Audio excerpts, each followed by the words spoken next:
সৌদির আজকের news. Saudi আরবে একসঙ্গে 2 চাকরি করার অনুমতি। সৌদি আরবে নতুন রেসিডেন্সি প্রোগ্রাম চালু, বিস্তারিত জানতে ভিডিওটি শেষ পর্যন্ত দেখুন। সৌদি আরবে বেসরকারি খাতের কর্মীরা একই সময়ে 2 চাকরি করতে পারবে বলে জানিয়েছে সৌদি আরবের শ্রম কর্তৃপক্ষ। সৌদি মানব সম্পদ মন্ত্রণালয় বলেছে, বেসরকারি খাতের কর্মীদের 2টি চাকরি একসঙ্গে করার অনুমতি দেওয়া হয়েছে। গত রবিবার সংবাদমাধ্যম গালফ নিউজ ও আরব টাইমসের প্রতিবেদনে এ তথ্য জানানো হয়। দেশটির মন্ত্রণালয় আরও বলেছে, কর্মীর কর্মসংস্থান চুক্তিসহ বেসরকারি নিয়োগকারী প্রতিষ্ঠানগুলোর নীতিমালায় বিষয়টি যুক্ত করা হচ্ছে কিনা তা যাচাই করা হবে। আগে একাধিক কাজ করার ক্ষেত্রে যে নিষেধাজ্ঞা ছিল, তার আর থাকবে না বলেও জানানো হয়েছে।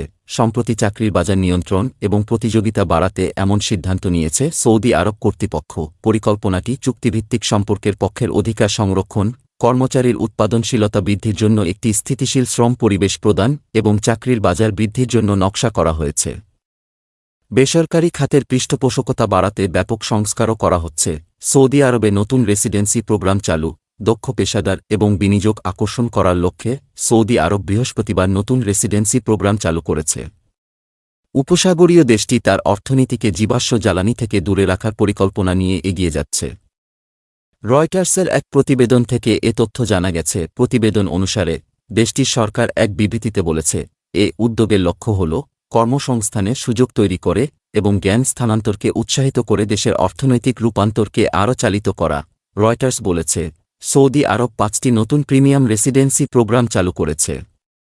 এতে বিশেষভাবে স্বাস্থ্যসেবা, খেলাধুলা এবং রিয়েল এস্টেটের পেশাদারদের পাশাপাশি অন্যরাও সুযোগ পাবে। এ প্রোগ্রামের অন্তর্ভুক্তরা সৌদি আরবে বসতি স্থাপন, ব্যবসা পরিচালনা, রিয়েল এস্টেটের মালিকানা এবং নিজের ও পরিবারের সদস্যদের জন্য ওয়ার্ক পারমিট পাওয়ার সুযোগ পাবে। সৌদি আরবের অর্থনীতিকে তেলের ওপর নির্ভরশীলতা থেকে মুক্তি দেওয়া যুবরাজ মোহাম্মদ বিন সালমানের ভিশন 2030 অর্থনৈতিক রূপান্তর পরিকল্পনার অংশ, যার মধ্যে বিলিয়ন বিলিয়ন বিদেশি প্রত্যক্ষ বিনিয়োগ আকর্ষণ করাও রয়েছে। দেশটি প্রতিবেশী সংযুক্ত আরব আমিরাতের সাথে এই অঞ্চলের বাণিজ্য ও ব্যবসার কেন্দ্র হিসেবে ক্রমবর্ধমান অর্থনৈতিক প্রতিদ্বন্দ্বিতার মধ্যেও রয়েছে। সংযুক্ত আরব আমিরাতের কর্তৃপক্ষ সাম্প্রতিককালে গোল্ডেন ভিসা সিস্টেমের মতো প্রণোদনা প্রবর্তন করেছে। এছাড়া দুবাই গত বছর ধনী ব্যক্তি এবং ব্যবসায়িকদের সাংস্কৃতিক সমস্যা ও শাসন ব্যবস্থা মোকাবেলায় সহায়তার জন্য একটি পারিবারিক সম্পদ কেন্দ্র চালু করেছে।